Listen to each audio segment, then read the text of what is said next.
ఇటు big breaking news చూస్తున్నాం. Vijayawada jail నుంచి గన్నవరం మాజీ ఎమ్మెల్యే వల్లభనేని వంశీ విడుదలయ్యారు. నకిలీ ఇళ్ల పట్టాల కేసులో నిన్న వంశీకి Nuzvid second additional judicial first class magistrate court bail మంజూరు చేసింది. 2019 ఎన్నికల్లో గన్నవరం నియోజకవర్గంలో ఓటర్లను ప్రభావితం చేసేందుకు నకిలీ ఇళ్ల పట్టాలు పంపిణీ చేసిన ఆరోపణలతో 2019 అక్టోబర్ 18న హనుమాన్ జంక్షన్ పోలీస్ స్టేషన్లో వంశీతో సహా 9 మందిపై ఎఫ్ఐఆర్ నమోదైన విషయం తెలిసిందే.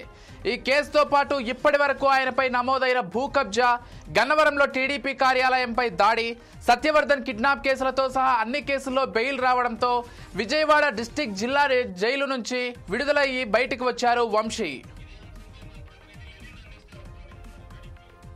రైట్, దాదాపు 137 రోజుల తర్వాత వంశీ బెయిల్ మీద బయటకు వచ్చినట్లుగా మనకు బ్రేకింగ్ న్యూస్ అందుతోంది. వైసీపీ హయాంలో టీడీపీ పైన ఇష్టారీతిన ఆరోపణలు చేయడంతో పాటు ఇష్టారీతిన మాట్లాడినటువంటి వంశీ ఆ తర్వాత అధికారంలోకి వచ్చినటువంటి కూటమి ప్రభుత్వంలో అరెస్ట్ అవ్వడం మనందరికీ తెలిసిందే.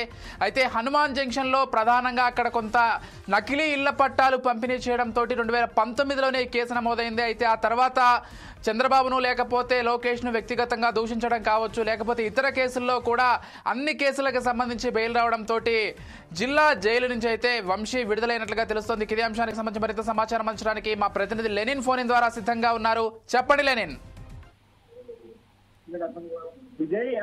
విజయవాడ సబ్ జైలు నుంచి వైఎస్ఆర్ పార్టీ అధినేత గన్నవరం మాజీ ఎమ్మెల్యే వల్లభనేని వంశీమోహన్ అయితే విడుదలయ్యారు. ఫిబ్రవరి 16వ తేదీన హైదరాబాద్ లోని వల్లభనేని వంశీని అరెస్ట్ చేసిన విషయం మనకు తెలిసిందే. అయితే విజయవాడ పరమట పోలీసులు అయితే అరెస్ట్ చేశారు. హైదరాబాద్ నుంచి విజయవాడ అయితే తరలించారు. వల్లభనేని వంశీ బెదిరింపులకు కిడ్నాప్ కేసులో అరెస్ట్ చేసిన ఆ తర్వాత వరుసగా 11 కేసులు అయితే నమోదయ్యాయి. దీంతో ఫిబ్రవరి 16వ తేదీ నుంచి నేటి వరకు 137 రోజులైతే జైల్లో రిమాండ్ ఖైదీగా అయితే ఉన్నారు వల్లభనేని వంశీ. ఇక జైలు నుంచి విడుదలైన వల్లభనేని వంశీ విజయవాడ సబ్ జైలు దగ్గర స్వాగతం పలికారు. ఆయన సతీమణి పంకజశ్రీ, వైఎస్ఆర్ కృష్ణా జిల్లా అధ్యక్షుడు పెన్ని నాని, ఎమ్మెల్సీ తలశీల రఘురాం, మాజీ ఎమ్మెల్యేలు సింహాద్రి రాకేష్, కైల అనిల్, ఏదైతే నియోజకవర్గ ఇన్ఛార్జి దేవ భక్తిని చక్రవర్తి, పలువురు వైఎస్ఆర్ కు టీపీకి చెందినటువంటి నేతలైతే తనను ఏదైతే అభిమానులు అయితే పెద్ద ఎత్తున స్వాగతం పలికారు. కాగా గన్నవరం మాజీ ఎమ్మెల్యే వల్లభనేని వంశీకి ఆఖరి కేసులో కూడా బెయిల్ లభించింది. మొత్తం వంశీపై ఇప్పటి వరకు 11 కేసులు నమోదు కాగా అందులో 11వ కేసులో బెయిల్ మంగళవారం నూజివీడు కోర్టు అయితే ఇచ్చింది. దీంతో మొత్తం అన్ని కేసుల్లో బెయిల్ అయితే వచ్చిన వంశీ ఈ రోజు జైలు నుంచి అయితే విడుదలయ్యారు.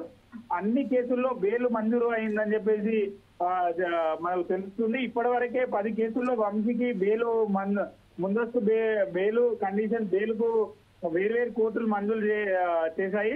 తాజాగా నకిలీ ఇళ్ల పట్టాల కేసులో నూజివీడు కోర్టు మంగళవారం వంశీకి అయితే బెయిల్ మంజూరు చేయడంతో అన్ని కేసుల్లో వంశీకి బెయిల్ మంజూరు అయినట్లయితే అందింది. దీంతో ఇవాళ జైలు నుంచి అయితే విడుదలయ్యారు. జైల్లో రిమైండ్ ఖైదీగా ఉన్న వంశీ అనారోగ్య సమస్యలతో ఇబ్బంది పడ్డారు. ఇప్పటికే పలుమార్లు ఆసుపత్రిలో అయితే చికిత్స కూడా పొందుతున్నటువంటి విషయము తెలిసిందే Vijay. Right, thank you Lenin.